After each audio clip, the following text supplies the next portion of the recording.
We are eagerly awaiting the arrival in theaters of the second part of the 2021 film Dune, and we at Daily Dose of Cinema are full of excitement. To best prepare you for this new release, we have collected for you 15 hidden details that you might have missed in the first chapter. These details will help you appreciate even more the richness and complexity of the second film. So, without wasting any more time, let's dive together into the arid and fascinating universe of Dune. Number 15. Paul and the Spice. Here, kneel. The Bene Gesserit, highly sensitive to the spice melange, use it for rituals.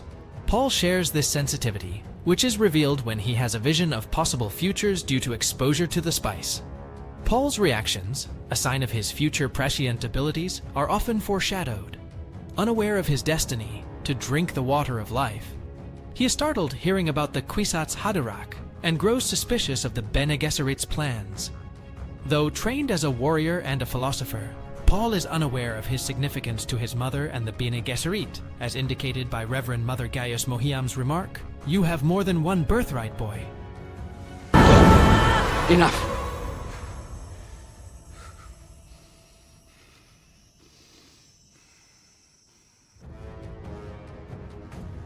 Number 14. Riding the Sandworms. At the film's end, Chani tells Paul, This is only the beginning. hinting at part 2. We briefly see a Fremen effortlessly guiding a sandworm in the desert, a stark contrast to their usual uncontrollable nature. Riding sandworms is a Fremen rite of passage. Liet Kynes, a Fremen, summons one with a thumper and prepares her maker hooks, used for guidance, before her demise. Unfortunately, we only get to see a small clip of someone riding a sandworm in this first movie, mostly just to show the true desert power of the Fremen.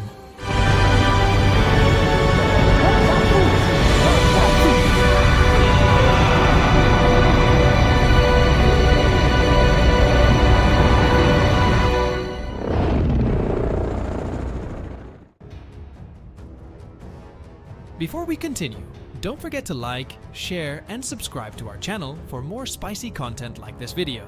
It's a small gesture for you, but very bit of support makes a big difference for us. Now let's keep rolling. Number 13. The Trees of Arrakis. In the Dune universe, planets are commonly terraformed using ancient Earth's plant and animal life, and satellites for weather control. Despite Dune's value, it remains an arid desert due to its sandworms, which produce the invaluable spice melange. Any terraforming, like adding water or plant life, would kill these creatures, as they require dry conditions to survive. Many freemen dream of transforming Dune into a tropical paradise with vast oceans, symbolized by the trees at the Capitol building, despite the water waste. Hello. You should be out here this hour of the day. Number 12. Filming took place all over the world. We spend time on a couple of planets in Dune, which meant spending time in different shooting locations. For Caladan, they filmed on the Stadlandet Peninsula in Norway. The Liwa Oasis in the United Arab Emirates was used as part of the desert planet Arrakis, and for that, the Wadi Rum in Jordan was important.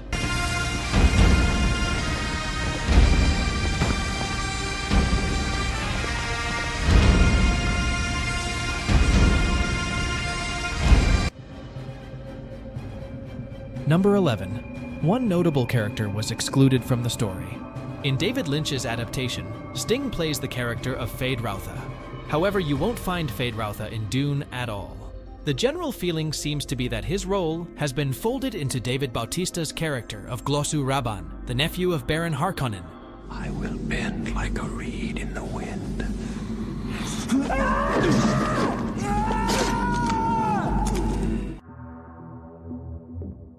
Number 10. A deep message.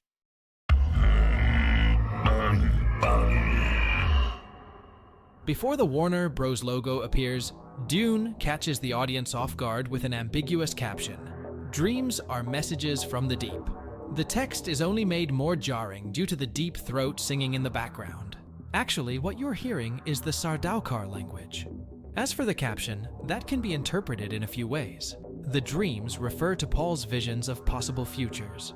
The deep may allude to the vast desert of planet Arrakis. However, the deep could also stand for the past, as it's later revealed in the source material that Paul's prescience isn't limited to the future. His powers extend to the past and the now. Thus, the message could be read as visions are messages from the past.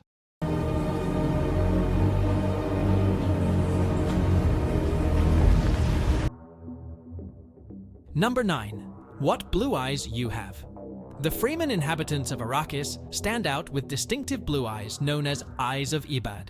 Their blue within blue eyes are a result of exposure to the spice, which runs rampant throughout the planet. In one of his visions, Paul's brown eyes are traded in for a pair of blue eyes, just like the Fremens. While Paul's visions don't always come to fruition, it's safe to say that he won't be leaving Arrakis anytime soon. So, we'll likely see Paul and Jessica develop blue eyes by Part 2. And here, imagine water. If you dive in, you can't reach the bottom. You dive in. Yes, it's called swimming. I don't believe you. Number 8. Thufir Hawat's Mentat background. Denis Villeneuve thankfully doesn't spend too much time explaining every detail of this universe. Unless you've read the books though, there are several character quirks that might have left you puzzled. For example, when Leto Atreides inquires how much it will cost the Emperor's Herald and company to travel to Caladan, Thufir Hawat's eyes suddenly turn completely white. Faster than it would take us to look something up on Google, Hawat gives the precise amount. Like Peter de Vries of House Harkonnen, Hawat is a Mentat. To call Mentats human calculators would be an understatement. Not only do they possess incredible intelligence, but great memories, cognizance, and organizational abilities as well. Rather than spell this all out, Hawat's background is summed up with a simple gesture. 3 guild navigators, a total of 1.46 million 62 Solaris round trip. Number 7. The Sook with the Diamond Tattoo. In one of the film's most shocking moments, Dr. Wellington Yue betrays Leto, allowing enemy forces to attack. While Yue gives Leto a poisoned tooth to use against the Baron, his betrayal still comes as a massive blow. Even with the knowledge that he did it out of love, Yue's traitorous turn is only made more tragic when you consider the black diamond tattoo on his forehead. This symbol is part of the imperial conditioning that students receive at the Sook Medical School. To take a human life would strictly go against everything the imperial conditioning stands for. When Yue sides with the Baron, he doesn't just betray House Atreides. He betrays everything his tattoo represents. This tooth will crush. Breathe out, and you will fill the air with poison. It will be your last breath. If you choose your moment well. Number 6. How about those bulls? You might have noticed that House Atreides has an unusual bullfighting decor. A statue of a man fighting a bull can be spotted under a portrait of the old Duke, Leto's father, and Paul's grandfather. It's mentioned shortly after that the old Duke fought bulls for sport and paid with his life. This wasn't just any bull, however. It was a Salusan bull.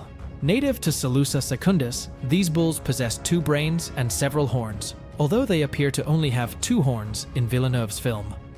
House Atreides keeps the bull's head as a trophy, even taking it with them to Arrakis.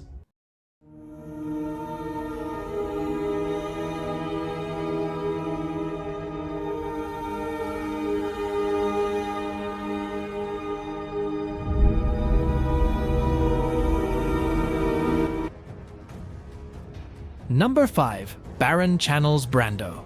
Dune is full of impressive makeup effects, although Stellan Skarsgård's transformation into Baron Vladimir Harkonnen is the most jaw-dropping. Makeup artist Donald Mowat cited Marlon Brando in Apocalypse Now as an inspiration for the Baron's design. Like Colonel Kurtz, the Baron is bold, overweight, and constantly hidden in mysterious shadows. Both characters have similar introductions with one shot, in particular seemingly paying direct homage to Brando's legendary performance. I said I'd set her free. That you could join her. So join her. Number 4. No artificial intelligence. Where many other sci-fi properties can come off as generic-looking, Dune is among the most distinctive. Part of that's because there's no artificial intelligence to be found in Villeneuve's film. There isn't even a computer in this futuristic setting. That's not to say AI is foreign to the Dune universe. Long before the film's events, humans relied heavily on thinking machines, which ranged from computers to robots. The over-reliance on thinking machines amounted to the Butlerian Jihad, an extended period of war. This ultimately resulted in the destruction of thinking machines, with the Mentat serving as replacements, enforcing the mentality that man may not be replaced. Number 3. Possible timelines. Although Paul can see the future, not everything is set in stone. Paul trains under Jamis in one vision and gets stabbed by him in another.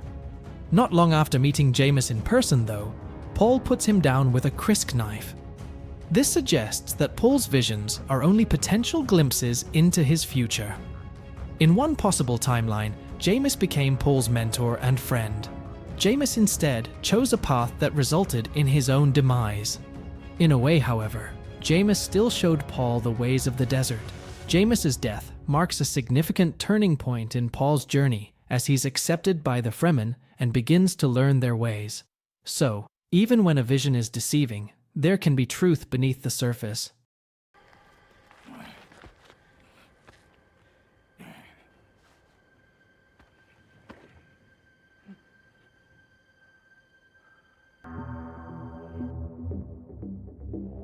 Number 2. How Thumpers actually work.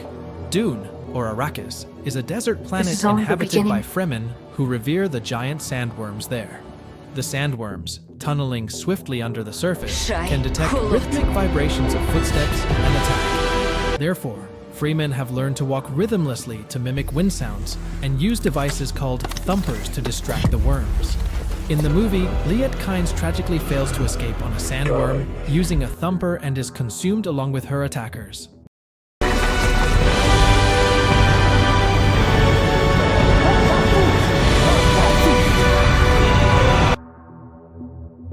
Before we continue, don't forget to like, share, and subscribe to our channel for more spicy content like this video. It's a small gesture for you, but very bit of support makes a big difference for us. Now let's keep rolling. Number 1. Shield mechanics. In combat training, Gurney Halleck tells Paul, the slow blade penetrates the shield.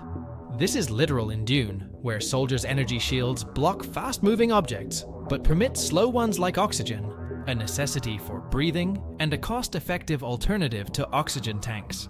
The invention of shields in Dune neutralized projectile weapons and reintroduced melee combat. Soldiers must now close in and slowly breach their opponent's shield, while defending their own. In these new conditions, combat became quicker, with soldiers constantly moving to avoid slow blade strikes. The movie skillfully displays this combat style, using blue to indicate a block and red for a shield penetration.